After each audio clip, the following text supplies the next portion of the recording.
감사합니다. 구독자가 100명이 되었네요. 50대, 30대까지는 72kg를 관리 없이 유지하고 있었는데 40대가 되니 80kg대로 몇 달 만에 살이 10kg나 쪄서 이게 나이살이구나 생각하며 살았는데 50대가 되니 또 10kg 가까이 살이 쪄서 90kg에 육박하게 되었을 때 이건 그냥 넘어갈 일이 아니구나 라는 생각을 하게 되었습니다. 전형적인 올챙이형 복부 비만이었죠. 복부 비만이 옷 입으면 겉보기에는 뚱뚱해 보이지 않아서 그냥 그렇게들 살아가는데 점점 건강에 문제가 생기기 시작했습니다. 건강검진을 하면 대사질환이 있다고 하고 당뇨가 조금 있으니 단 거, 술 그런 거 먹지 말라고 운동하라고 하더군요. 그런데 진짜 운동이라고는 20대 이후 숨쉬기 운동 빼고는 그 어떤 운동도 하지 않았습니다. 취미도 음악 감상, 온라인 게임, 독서같이 거의 움직일 일 없는 취미여서 더 운동과 담을 쌓았던 것 같아요. 이번에 또 90kg를 넘게 되면 진짜 90kg대 몸무게로 평생을 살아가야 할 것 같아서 다이어트에 대한 정보를 알아보기 시작합니다. 정말 세상에는 수많은 다이어트 기법들이 넘쳐났는데 그 중에 저는 카니버 다이어트가 제일 하기 쉽겠더군요. 왜냐하면 제가 고깃집을 하고 있으니 그냥 매일 고기 먹기 쉬운 시스템을 이미 갖추고 있었던 것이었어요. 그렇게 단순하게 카니버 다이어트를 시작하게 됩니다. 카니버 다이어트를 하게 되면 대부분 겪게 되는 증상들을 저도 역시 겪었습니다. 이틀 정도부터 어지러움 증상이 조금 있었고 설사를 했습니다. 그래도 저런 증상들은 누구나 겪는 증상이라고 하니 계속 진행을 했습니다. 네. 어지러움 증상은 4일 정도 지나니 없어졌고 설사는 일주일 정도 지나니 없어졌습니다. 이때는 식단 따로 신경 안 쓰고 먹고 싶은 고기 있으면 아무거나 그때그때 먹었던 것 같아요. 이렇게 일주일이 지나니 살이 5kg 그냥 빠지더군요. 몸의 변화 말고도 밥 먹을 때가 되어도 배고픔을 잘 못 느껴 하루 2끼 정도로도 충분할 만큼 식욕이 자연스레 컨트롤되었고 2끼만 먹는데도 몸에 활력이 넘치는 느낌이 났습니다. 그렇게 한 달 만에 10kg를 감량하게 되었고 지금은 조금 더 감량해서 76kg에서 77kg를 유지하고 있습니다. 사실 이전에도 키토제닉 다이어트를 한 적이 있었는데 더티 키토를 해서 그랬던지 감량 효과를 별로 못 봤지만 카니버 다이어트는 정말 어떻게 이렇게 빠지지 할 정도로 감량이 잘 됐습니다. 그래서 제 성격상 궁금한 건 못 참는 성격이라 이게 어떤 원리로 인해 이렇게 감량이 잘 되는 것인지 공부를 하기 시작했습니다. 다이어트, 건강 관련 모든 유튜브 채널을 다 시청하고 시간만 나면 도서관 가서 다이어트, 생리학, 건강 관련 책들을 정말 수십 권을 읽었습니다. 그런데 공부하면 할수록 단순히 다이어트라는 작은 지식이 아니라 기초 생리학부터 의학, 화학, 진화론에 이르기까지 엄청나게 방대한 공부가 필요했고 그렇게 공부를 한 끝에 다이어트의 비밀을 알게 되었습니다. 여러분들 매트릭스라는 영화 보신 적 있으신가요? 매트릭스라는 가상 공간 속에 인간이 살고 있고 주인공인 네오는 진실을 알기 위해 빨간 약을 먹고 매트릭스에서 빠져나오게 되죠.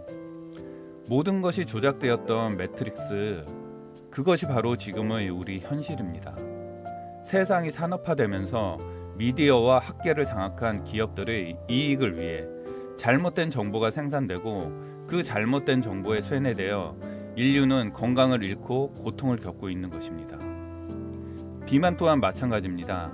1970년대 대규모 식품 기업들의 로비를 통해 포화지방은 안 좋은 지방이라는 프레임으로 육식을 기피하게 만들고 그 자리를 값싼 탄수화물과 식물성 정제유들이 건강한 기름이라는 마케팅으로 널리 사용되게 됩니다. 그뿐만이 아닙니다. 현대인들의 비만을 과도한 칼로리 섭취와 운동 부족에 포커스를 맞춰 비만이 개인의 자기 관리 부족에서 오는 것으로 세뇌시켜서 피트니스 산업이 엄청나게 발전을 합니다. 그래서 자리 잡은 것이 먹은 만큼 운동하면 살이 빠진다는 칼로리 투 칼로리 이론입니다. 대부분의 사람들이 다이어트를 결심하게 되면 운동 먼저 등록하고 적게 먹을 생각을 하죠. 보통 이게 진리라 생각합니다. 그러나 대부분의 사람들이 이런 식으로 단기적인 감량에는 성공을 해도 요요를 겪으면서 같은 것을 반복하게 됩니다. 그렇게 그들은 그런 곳에 돈을 계속 쓸 수밖에 없는 상황이 됩니다. 마치 현재의 피트니스 약물 사태처럼 말이죠. 세상에 잘못된 정보들이 너무나도 많습니다. 일부 의사, 영양학자들도 학생 때 배웠던 왜곡된 정보를 토대로 건강을 이야기합니다. 지금은 시대가 변했습니다. 옛날처럼 기업들이 미디어를 장악하고 대중들을 선동하기가 점점 힘들어지고 있습니다.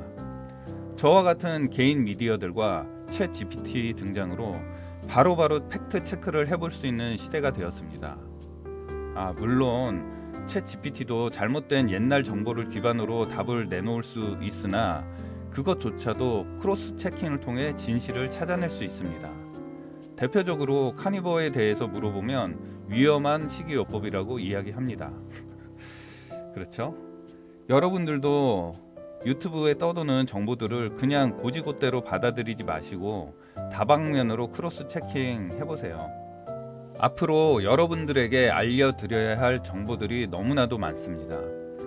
그런데 제가 전문적인 유튜버가 아니다 보니 영상 편집이 너무 서툴러서 영상 한 편 만들려면 너무 힘이 드네요. 원고는 잔뜩 써놨는데 그걸 영상으로 만드는 게 쉬운 일이 아니더군요. 허접하더라도 정보를 알려드리는 것이 우선인지, 느리더라도 정보를 하나하나 좋은 퀄리티의 영상으로 만들어서 올려야 할지 아직도 고민입니다. 여러분들의 구독과 좋아요가 제가 좋은 영상을 만들 수 있는 힘이 되겠죠. 그리고 저는 올해 안에 책을 집필할 것 같습니다. 정말 웬만한 다이어트 관련 서적들은 다 읽어봤는데 대부분 자신의 방법의 우수성을 설득하기 위해 억지 이론을 펼치는 부분과 왜곡된 정보를 통해 잘못된 정보를 전달하는 경우가 많았습니다. 의사나 영양학자, 트레이너 등 전문가라는 사람들이 그런 경우가 많았는데 자신이 배운 학문에 대한 자존심 때문인 것 같았어요. 저는 그런 고정관념이 없으니 오로지 진실만을 쫓아 나갈 것입니다. 앞으로도 응원 많이 해주시고요. 다이어트로 고민이신 분들은 영상에 댓글 주시면 성실하게 답변 드리겠습니다. 오늘도 다이어트와 건강 관련하여 열심히 공부하고 있는 살빼고였습니다. 여러분들의 건강한 다이어트를 기원합니다. 화이팅!